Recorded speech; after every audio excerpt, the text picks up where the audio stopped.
उचित दंड हो, ऐसी मेरी मांग। बिहार में कल से पंचायती इंतखाबात के लिए वोटिंग का अमल शुरू हो जाएगा। पहले मरहले के तहत कल वोट डाले जाएंगे।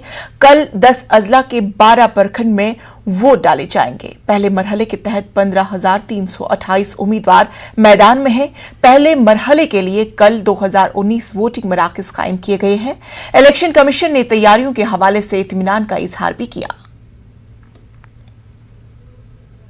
बिहार पंचायत चुनाव के पहले चरण के मतदान के लिए होने वाला जो प्रचार है वो कल शाम खत्म हो गया है और आज से तमाम जो उम्मीदवार हैं वो एक दूसरे के पास जा करके जनसंपर्क के जरिए अब व्यक्तिगत रूप से ये प्रचार कर सकते हैं।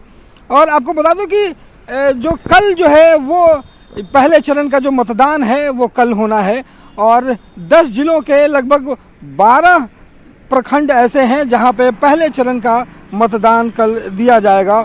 और पहले चरण के मतदान के लिए अगर बात करें उम्मीदवारों की तो 15,328 उम्मीदवार जो हैं वो पहले चरण के लिए नामांकन किया है।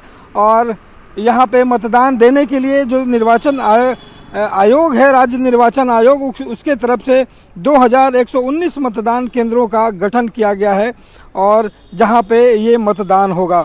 आपको बता दूं कि यहाँ पे निर्वाचन आयोग ने तमाम जिला जो अधिकारी हैं